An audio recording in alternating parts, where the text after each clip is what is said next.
Hey everybody, this is Chris Wook from Android Authority, and we're here at the Samsung Galaxy S4 launch event in New York City at Radio City Music Hall.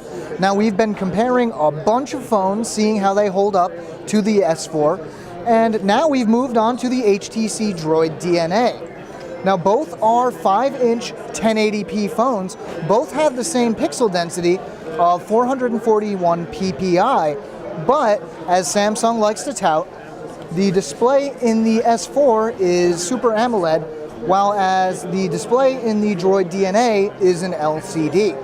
Now, looking at hardware specs, we've actually gone ahead and ran some benchmarks here. We did this earlier to take a look at how the specs held up. Now, as you can see, the S4 has some truly impressive benchmark numbers in Antutu benchmark at 25,900 compared to the Droid DNA's 20,594. This is thanks in part to the much more powerful processor in the S4. We're not sure if this is the processor that the device is going to ship with, but what is in this very phone right here is a 1.9 gigahertz Qualcomm processor. It's unconfirmed what build this is, but we do know that it's ARM v7 architecture. While as in the Droid DNA, we have a 1.6 gigahertz Qualcomm Snapdragon S4 Pro. Looking at the rest of the hardware specs, we have 2 gigs of RAM in both devices, 16 to 64 gigs of internal storage in the Samsung, and only 16 in the HTC Droid DNA. Moving on to the cameras, the Samsung Galaxy S4 has a 13 megapixel camera in the rear and a 2 megapixel camera up front, while the Droid DNA only has a 8 megapixel camera in the rear and 2 up front.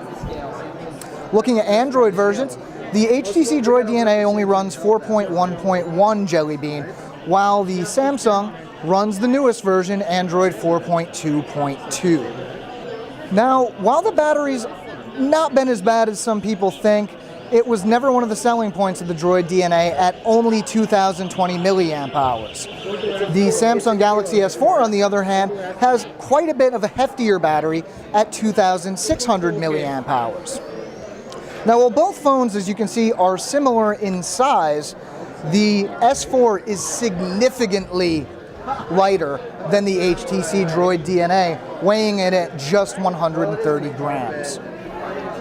Now, one thing that may be a killer for people talking about the limited storage in the Droid DNA is that it has no micro SD slot, which means you can't expand the memory, and you can't replace the battery, which can be problematic. Both of those are not a problem in the Samsung Galaxy S4. It can accept micro SD cards up to 64 gigs, and it has a replaceable battery. All right, this is Chris Wook from Android Authority. We've still got more phones to bring you, so stay tuned.